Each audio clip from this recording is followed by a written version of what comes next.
በስመ አብ ወወልድ ወመንፈስ ቅዱስ አሐዱ አምላክ። ስንክሳር ዕለት 21 ግንቦት። በዛ ዕለት እዚኣ ወገናት ክርስቲያን ዓብይ በዓል ይገብሩ። እዚ ኸኣ ብዛዕባ ናይ ኣዴና ቅድስቲ ድንግል ማርያም ወላዲተ ኣምላኽ ኣብ ደብረ መጥማቕ ኣብ ልዕሊ ሓመረ ብርሃን ብስማ ዝተሓንጸት ቤተ ክርስቲያን ኣብ ልዕሊ ቐመራ ምግላጻ ማለት ገጻ እተረኣየትሉ ዕለት እዩ። ንሳ ብብርሃን መለኮት ተጐልቢባ ኣብቲ ዙርያ ኸዓ ኩሎም ሰራዊት መላእኽትን ሊቃነ መላእኽትን በብማዕርጎም ይቆሙ፣ ኣኽናፎም ዘርጊሖም ከዓ የጽልልዋ። ሱራፌል እውን ወሲኾም ኣብ ዙርያ ቆይሞም ማዕጥንታቶም ሒዞም ንዕቤት ንግሳ ይሰግዱ። ኣብ ዘዝሰግዱሉ ድማ ከምዚ እናበለ ይውድስዋ። እግዚኣብሔር ኣብ ሰማይ ኮይኑ ጠመተ፣ ክመኸ ዝበለት ከዓ ይረኸበን። ስለዚ ንሓደ ወዱ ሊኢኹ ካባኺ ሥጋ ለበሰ። ሰማዕታት ከዓ ከምኡ በብወገኖም ኣፍራሶም ተወጢሖም ይመጹ። ካብ ኣፍራሶም ወሪዶም ከዓ ኣብ ቅድሚያ ይሰግዱ። ቅድሚ ኩሎም ቅዱስ ጊዮርጊስ ይሰግድ፣ ድሕሪኡ ከዓ ቅዱስ መርቆሬዎስ፣ ከምኡ ድማ ኩሎም ሰማዕታት መጺኦም ይሰግዱላ፣ ሰላም ይብልዋ። ንሳውን ትባርኾም፣ ተባሪኾም ድማ ንድሕሪት ይምለሱ። ካብኡ ድማ መሊሶም ማሕበር ነቢያትን ጻድቃንን ይመጹ እሞ ይሰግዱላ።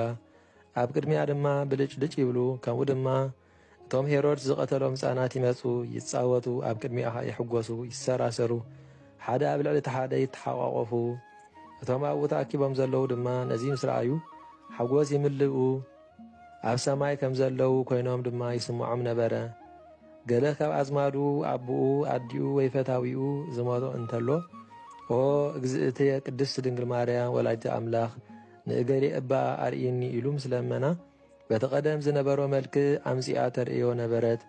ገሊኦም ከዓ መናዲሎም ንላዕሊ ይድርብዩላ እሞ ነቲ ዝደለየቶ ትሕዞ መሊሳ ከዓ ትደርብየሎም ነበረት እሞ ንበረኸት ኢሎም በብንእሽቶ ይካፈልዎ። ከምዚ ኢሎም 5 መዓልታት ክርስቲያንን ኣረማውያንን ይርእይዋ ነበሩ። ንገዛውቶም ክኸዱ ምስ ደለዩ ከዓ ኣብ ቅድሚኣ ሰጊዶም ይሰናበትዋ። ንሳ ከዓ ብእዳዋ ትባርኾም እሞ ይምለሱ ነበሩ። ጸሎታን በረኸታ ምስ ኩላትና ህዝበ ክርስቲያን ይኹን ዘለዓለም ዓለም ኣሚን። ሰላም ለእለ ርእዩቺ ከመ ዓይነ ወለት ሃበ እማ መዋእል ሃምስ ከይትፌጸማ ማርያም ንግሥት ውስተ ደብረ ምጥማቅ ከተማ ብፁዓት ኣዕይንት ዘነጸራቺ በግርማ ወብፁዓት ኣይጋር ቅድሜቺ ዘቆማ። በዛ ዕለት እዚኣ ቅዱስ ኣቦ ኣባ መርትያኖስ ዓረፈ። እዚ ቅዱስ ኣቦ እዚ ካብ ሓደ ቅዱስ ሽማግለ ብንእስነቱ እንከሎ መንኰሰ። ዓብ ገድሊ ከዓ ተጋደለ። ድሕሪኡ ናብ ሓደ ደብሪ ናይ ሃገረ ቂሳርያ ገዓዘ። እቲ ደብሪ ስሙ ደብረ ታቦተ ኖህ ይበሃል። ኣብኡ ዓብይ ገድሊ ተጋደለ። 67 ዓመታት ብጾም ብጸልወት ተጸሚዱ ለይትን መዓልትን ተጊሁ እናሰገደ ክጋደር ከሎ ጽድቁን ሰናይ ተግባራቱን ኣብ ኩሉ ተሰምዐ። ሓንቲ ኣመንዝራ ሰበይቲ ብኽፉእ ግብራን ብኣመንዝራነታን ፍልጥቲ ዝኾነት ነዚ ጽቡቕ ዜንኡ ምስ ሰምዐት ነቶም ብዛዕባ ምንኩስንኡ ጽድቁን ቅድስንኡን ዝንእድዎን ዝድነቑን ዝነበሩ ከምዚ ትብሎም፣ ንስኻትኩም ከምዚ ኢልኩም ተድንቕዎስ ኣብ በረኻ ተቐሚጡ ዳ እንታይ ክብል? ገጽ ሰበይቲ ፈጺሙ ርእዩ ኣይፈልጥን እዩ። ንዓይ እንተዝርእየኒ ድንግልንኡ ኣይመዓቀበን፣ ቅድስንኡ ኣርኪሰ ትህርምቱ ሕልም መበልክዎ በለቶም። ንሳቶም ግና ቅድስናኡን ንጽህንኡን ኣጸቢቖም ስለ ዝፈልጡ ተኻጥዕዋ ኣይትኽእልን በልዋ።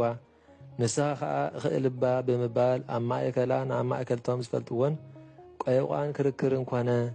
መሊሳ ንሳ ኣነ ናብኡ ከይደ ኣብ ግብሪ ኃጢኣት ምሳይ እንተውደቕክዎስ እንታይ ተዓድዩ እንታይ ከትውን ይበለቶም። ንሳቶም ከዓ ዝደለየቶ ንኽህብዋ ተሰማምዑ። ሽዑ ተንሲኣ ሽልማታ ክዳውንታ ዝተፈላለየ ጨናታት ሒዛ ዘድሊ ዝኾነ ናይ መስሓቲ ነገራት ጌራ ገጻ ተኸሓሒላ ከደት። ኣብቲ በዓቱ ምስ ቀረበት ግና ዝኣረገ ክዳን ተኸዲና ገጻ ተጐልቢባ እቲ ካልእ ስልማታ ኣብ በይኑ ጠቕሊላ ኣሲራ በጽሐት። ድሕሪዚ ኣብቲ ተቓባዓቱ ምስ በጽሐት ክሳዕ ዝዓርበላ ተሓቢኣ ጸንሐት። ምስ መሰየ ናብ በዓቱ መጺኣ ኳሕኲሓ ኣሕድረኒ ክትብል ለመነቶ። እዚ ቅዱስ ኣቦ ኸዓ ብዛዕባ ኣሓዘነ። እምቢ እንተበልክዋ ኣራዊት ክበልዕዋ እዮም፣ ሕራይ ኢለ እንተኣተኽዋ ድማ ፈተና ከተምጻኣለ እያ ኢሉ ይጭነቕ። ከምዚ ምስ በለ ግና ንዓ እተው ይበሊ ኢሉ ናብታ በዓቱ ኣእትይዋ። ሰፈሩ ንዓ ገዲፉላ ናብ ካልእ በዓቲ ከደ። ንሳ ኸዓ ክታቱ ከላ ጽቡቕ ክዳውንቲ ተኸዲና ስልማታ ተሰላሊማ ጭናታታ ተቐባቢኣ ናብኡ ኣተወት። ከምቲ ዝሓለነቶ ድማ ምስኣ ክድቅስ ደልየት። ኣብዚ ዘሎናዮ ዝርእየና የልቦን በለቶ። እዚ ቅዱስ ግና ንሳ ናይቲ ጸላኢኡ ሰይጣን መጻወድያ ምዃና ፈለጠ እሞ በሊ ሓንሳብ ተዓገስኒ ነዚ መገዲ ክርእዮ እየ እንተ ደኣ ንዝኸማና ሰብ ንፈርሆም ኮንና ንእግዚአብሔር ክንፈርሆ ዶ ኣይግባእን በለ። ካብኣ ወፂኡ ሓዊ ኣጐደ ናብቲ ሓዊ ኣእጋሩ ኣእትዩ ድማ ንነብሱ ናይ ሲኦል ሓዊ ትኽእል እዮ እንተኮንኪ ነዚ ሓጢኣት ፈጽም እዮ በላ። ንሳ ከዓ ምስ ደንጎያ ናብኡ ወፀት እሞ ኣእጋሩ ኣብቲ ሓዊ ክጥበስ ረኣየቶ። ኣዝያ ሰንበደት ካብቲ ሓዊ ከዓ ስሒባ ኣውፅኣቶ።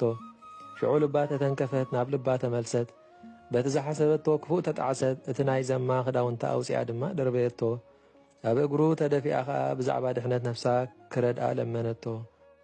ሽዑ ንሱ ብዛዕባ ሕልፈት ዓለምን ብዛዕባ ኩሉ ሓላፊ ፍትወቱን ክምህራን ክግስፃን ጀመረ። ንሳ ከዓ ብጥብኣት ልቢ ተጣዕሰት ተነስሐት። በሊ ብሓደ ክንቅመጥ ኣይግባአናን እዩ ኢሉ ናብ ናይ ሓደ ደናግል ገዳም ወሰዳ። ነታ እመምኔት ከዓ ክትሕልዋ ሓደ ረሃባ። ንሳ ከዓ በቲ ዝተረፈ ዕድሚኣ ንእግዚአብሔር ብሰናይ ግብሪ ባህ ኣበለቶ። ክሳዕ ጽቡቕ ሽምግልና ከዓ በጽሐት። ካብ እግዚኣብሔር ከዓ ናይ ምሕዋይ ጸጋ ፈውሲ ተቐቢላ ንብዙሓት ሕሙማት ፈወሰቶም። ቅዱስ መርትያኖስ ከዓ ጸላእ ሰናያት ካልእ ሰበይቲ ከየምጽኣሉ ፈርሀ። ካብቲ ዝነበሮ ቦታ ናብ ገምገም ባሕሪ ዝርከብ ሓደ ወደብ ከደ። ኣብኡ ከዓ ተቐመጠ። ሓደ በዓል መርከብ ከዓ ነቲ ግብሪ ኣዳዉ ማለት ዝሰርሖ ኣቑሑት ሸይጡ መግቡ የምጽኣሉ ነበረ። ድሕሪ ብዙሕ መዓልታት እታ መርከብ ጠሓለት። ሓንቲ ሰበይቲ ግና ብስባር እታ መርከብ ጸብለሊላ ተረፈት እሞ እቲ ማዕበል ባሕሪ እናጋፍዓ ናብቲ ዝቕዱስ መርትያኖስ ዝነበሮ ቦታ ኣብጽሓ። ንዓ ምስ ረኣየ ከዓ ሰንበደ። ምስኣ ብምንባሩ ከዓ ሓዘነ። ቃል እግዚኣብሔር መሃራ ኣልባስ መንኮስና ከዓ ኣልበሳ መግባ ከዓ ኣዳለወላ። ከመይ ጌራ መግባ ከም እትረክብ ሓበራ። በሊ ኣብ ሓደ ቦታ ብሓደ ክንቅመጥ ኣይግባአናን እዩ በላ። እታ ዝቕመጠላ ዝነበረ ወደብ ንዓ ሓዲጉላ ከደ። ናብ ካልእ ክኸይድ ኢሉ ከዓ ናብ ባሕሪ ኣተወ። ሓደ ዓብዪ ዓሳ ተሰኪሙ ካብቲ ባሕሪ ኣሳጊሩ ኣብ ምድሪ ኣብጽሖ። ካብዚ ግዜ ንዳሓር ግና ኣብ ሓደ ቦታ ኣይተቐመጠን። ካብ ሓደ ደብሪ ናብ ሓደ ገዳም ኮለል እናበለ ክሳብ 108 ዝኸውን ዓድታት በጽሐ። ብድሕሪ እዚ ነፍሱ ኣብ በዓቲ ተኣሲሩ ተቐመጠ። ግዜ ዕረፍቱ ከም ዝቐረበ ፈሊጡ ድማ ነቲ ኤጲስቆጶስ ጸዊዑ ነቲ ዘሕለፎ ህይወት ተጋድልኡ ካብ መጀመርታኡ ክሳዕ ፍጻሚኡ ነገሮ። እቲ ኤጲስቆጶስ ከዓ ብዛዕባኡ ተደነቐ። ቅድሚ እውን ነቲ ኤጲስቆጶስ ብዛዕባ ስጋ ቅዱስ መርትያኖስ ክሓስብ መልአኽ እግዚኣብሔር ተገሊጹሉ ነበረ። ሽዑ ነፍሱ ናብ ኢድ እግዚኣብሔር ኣማዕቆበ ኣዕረፈ። እቲ ኤጲስቆጶስ ከዓ ገኒዙ ብዓብዪ ክብሪ ቀበሮ። እታ ኣብ ወደብ ዝገደፋ ሰበይቲ ከዓ ክሳዕ እትዓርፍ እቲ በዓል መርከብ ይበጽሓ ነበረ። ኣብ መወዳእታ ናብኣ ምስ በጽሐ ሞይታ ስጋኣ ከም በረድ ጻዕዳ ኮይኑ ጸንሖ። ንሱ ከዓ ካብኡ ኣልዒሉ ናብ ሃገሩ ወሰዳ። ናይዞም ቅዱሳን በረኸት ምሳና ይኹን ንዘለኣለም ዓለም ኣሜን። ሰላም ለኣባ መርትያኖስ እምነት ጹር አንስት ዘጐየ ላዕሌሁ ሰይጣን ሶበተ መክነየ ኩሎ ፈጺሞ ሶበ ለእግዚኡ ጸለየ እስመ ኣውጻእከኒ ሃበ እረክብ ናህየ ኣይህለፍከኒ ይብየ እሳተ ወማየ። ዕለት 21 ግንቦት በዛ ዕለት እዚኣ ኣባ ኣሮን ሶርያዊ ዓረፈ። እዚ ቅዱስ እዚ ካብ ንእስነቱ ተጋዳላይ ነበረ። ንሕሙማት ናይ ምሕዋይ ሃብቲ ጸጋን ተኣምራትን ክሳዕ ዝወሃቦ ኮነ። ሓደ መዓልቲ ኣጋይሽ መነኮሳት ናብኡ መጹ። ንሱ ከዓ ንመግቦም ጨቓዊት ረጋቢት ኣብሰለሎም። ንሳቶም ከዓ ንሕና ስጋ ኣይንበልዕን ኢና ምስ በልዎ ነተን ዝበሰላ ጨቓዊት ረጋቢት ብርኽ ብርኽ ኣቢሉ ነፊረን ከም ዝኸዳ ገበረን። ደጊሙ ከዓ መንበሪኡ ደብሪ ምስ ሃነጸ እቲ ማይ ካብቲ ትሕቲ ደብሪ ርሑቕ ነበረ እሞ ጸሎት ጸልዩ ነቲ ማይ ብኢዱ ኣማዕቲቡ ባሪኹ ናብ ላዕሊ ከም ዝመጽእ ገበሮ። ሓደ መዓልቲ ከዓ ሰይጣን ብተንኰሉ ከጥፍኦ ኢሉ ናብኡ መጸ። ንሱ ግና በቲ ኣብኡ ሓዲሩ ዘሎ ጸጋ መንፈስ ቅዱስ ተንኰሉ ፈለጠ እሞ ንዓበል ናብዚ በዓቲ እቶ በሎ። ምስ ኣተወ ከዓ ነቲ በዓቲ ደፈኖ።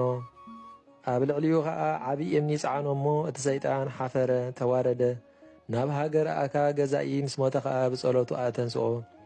እዚ ቅዱስ እዚ ኣብ ዝባን ኣንበሳ 4 ኣታሩ ጽዒኑ ን10 ዓመታት ዝኣክል ማይ የምጽእ ነበረ። ድሕሪኡ ናብ ህይወት ዘለኣለም ገዓዘ። በረኸቱ ምሳና ትኹን ዘለኣለም ዓለም ኣሜን። ሰላም ለኣሮን እጓላተ ርግብ ዘኣስረረ ድህረ ተበስሩ በእሳት ከመ ይኩኑ ድራረ ያንጠዮሙ ፍኖቱ እያድከሞሙ ወትረ ማየ ታሕቲት ሃብሃ ነፀ ማሂደረ በማእተ በእዱ ሲቦ አይረገ ደብረ። በዛ ዕለት እዚኣ አሞጽ ነቢይን መርደላን ዝዝከሩ ለዓለት እያ። በረኸቶም ሳና ትኹን ዘለዓለም ዓለም አሜን። ምስጋና ንአብን ወልድን መንፈስ ቅዱስን ሎምን ኩሉ ሰዓን ዘለዓለም ዓለም ይኹን። ስንክሳር ናይ ዕለት 21 ግንቦት ተፈጸመ።